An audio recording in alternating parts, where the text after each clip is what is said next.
Welcome back, students. In previous lecture, we have seen what is science, its branches, definition of biology, types of things, what are living things, non-living things, dead things, and the characters of living things. In this lecture, we will see what are the branches of biology. Students, on the basis of groups of organisms, biology can be divided into main two branches. Scientists have divided biology into two main branches. The first one is zoology and the second one is botany. Zoology. Zoology means zoo plus ology. Zoo plus logy. Zoo means animals and logy means study. So students, that branch of science in which we study about animals, that branch of biology is called zoology. So the branch of biology in which we study about animals is called zoology. And the second one is botany. In this branch we study about plants. So biology is mainly divided into two branches. The first one is zoology, in which we study about animals, and the second one is botany, in which we study about plants. These are the two main groups of living organisms. Scientists have categorized all the living things into main two groups, animals and plants. In zoology we study about animals, in botany we study about plants. Student, the father of zoology is Aristotle. Aristotle is called father of zoology.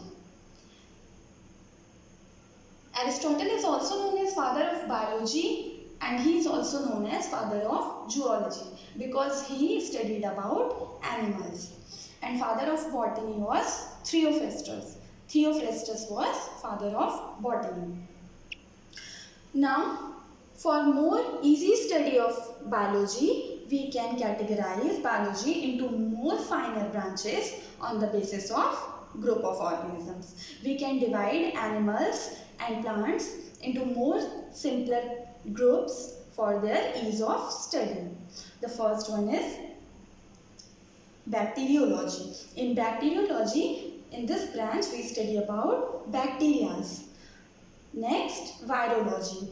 In this branch we study about viruses. As the name indicates, bacteriology means study of bacteria. Virology, study of viruses. Mycology. In mycology, students, we study about fungi. The next is entomology. In entomology, we study about insects. In zoology, insects also comes, fishes also comes, reptiles also comes and birds also comes. But for their ease of study, we have divided this branch into more finer branches. So entomology, in this branch we study about insects. Next, ichthyology. Ichthyology means study of fishes. The branch of science in which we study about fishes, that branch is called ichthyology. Herpetology. Herpetology, in this branch we study about reptiles like snakes, lizards, like creeping animals. So herpetology, in this branch we study about reptiles like snakes, lizards. The next is ornithology. In this branch we study about birds. So all these branches of biology are on the basis of groups of organisms. Like one group is bacteria, the other is viruses, fungi, insects. These are the groups of organisms. On this basis, biology is divided into these branches. Now next, on the basis of which part or which function of the organism we are going to study, on the basis of this, biology has many more branches. Students, about which part of the organism or about which function of the organism we are going to study, on the basis of this, biology has many more branches. The first is anatomy. Anatomy means in this branch of biology we study about internal structure of organisms parts. If we are studying any part of the body of organism and its internal structure if we are studying, then this is called anatomy. For example, brain, human brain. This is our body part. This is the part of human body, brain. If we are studying the internal structure of brain, then this branch is called anatomy. We study about internal structure in this branch. The next one is morphology. In this branch, we study about external structure of the organism. This is the study of external structure, morphology. For example, what is the shape of leaf, what is the size of leaf, what is the flower's structure, what is the symmetry, size, shape, all these things comes in morphology. In this branch, we study about external structure of the organism. So, internal structure of any part, anatomy, and external structure, morphology. The next, histology. In this branch of biology, we study about tissues. We study about tissues. Microscopic structure of tissues means very finely we observe tissues in this branch, which is called histology. The next is cytology. In this branch, we study about cell. Cytology is also known as cell biology because in this branch we are studying about cell. The other branch is physiology. Physiology. In this branch we study about functions of an organism, functions or activities of the organisms and their body parts. For example, respiration, circulation, digestion, reproduction, all these things comes under physiology. About all these systems we study under the physiology. The next is embryology.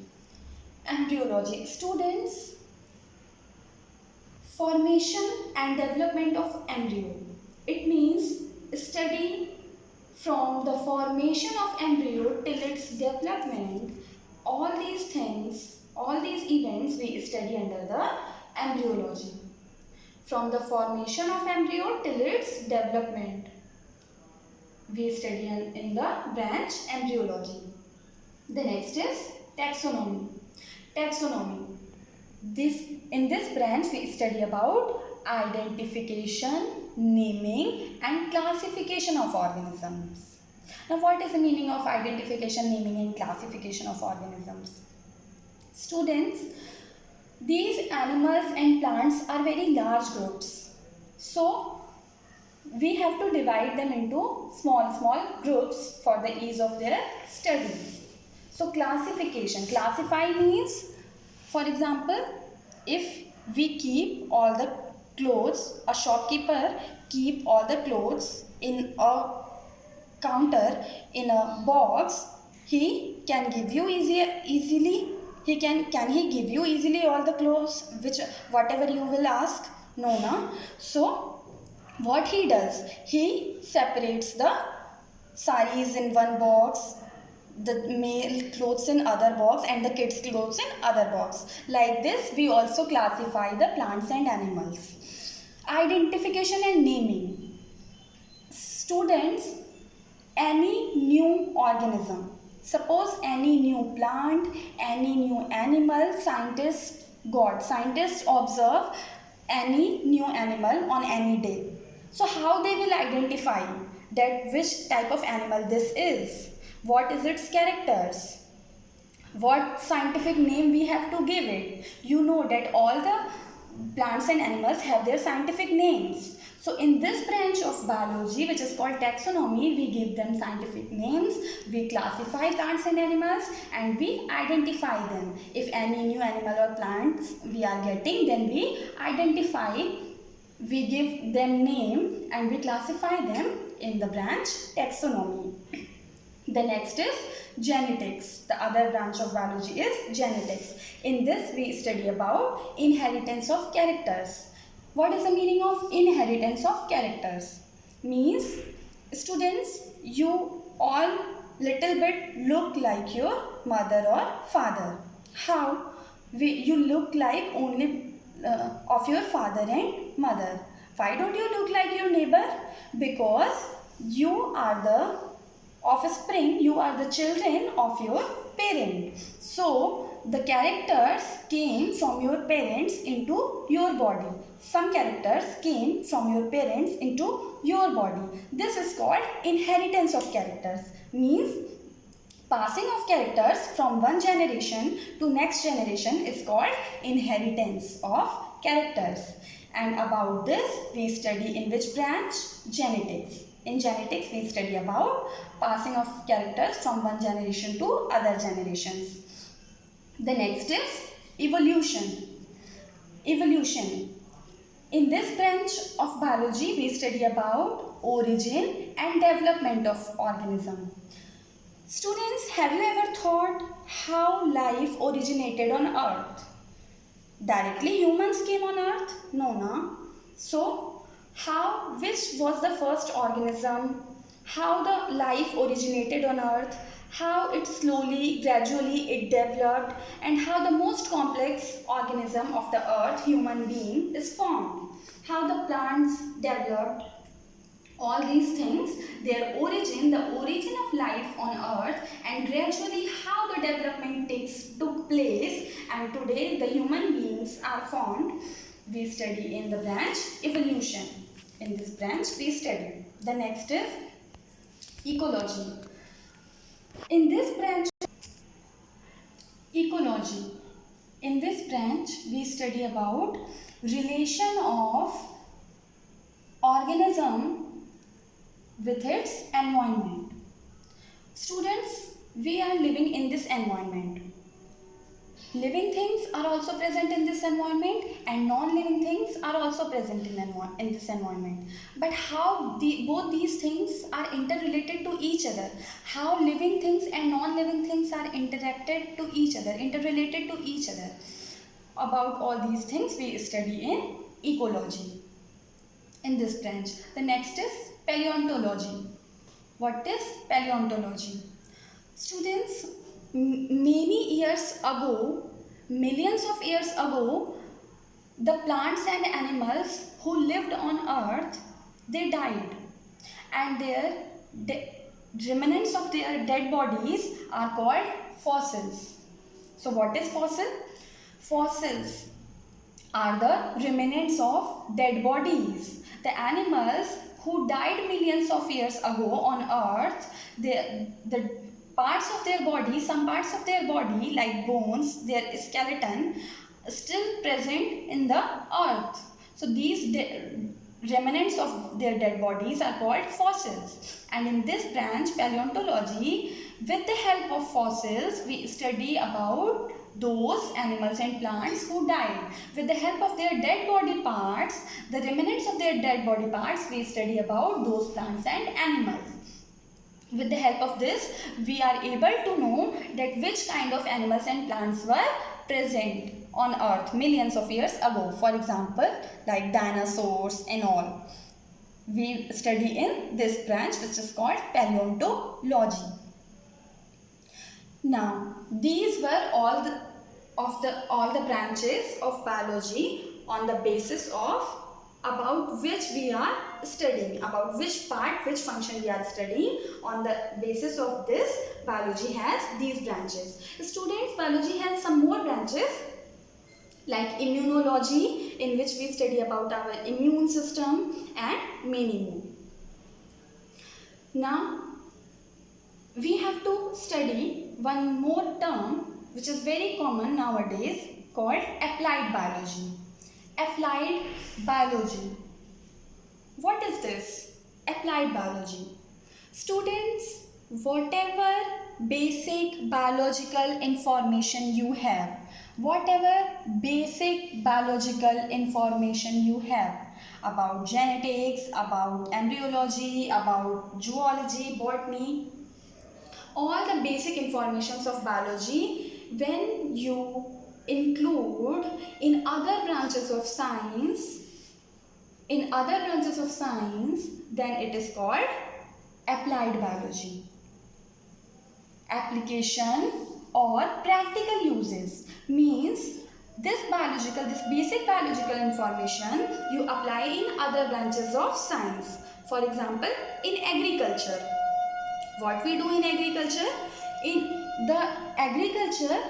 In agriculture we study about how to grow crops, right? How to grow crops and plants.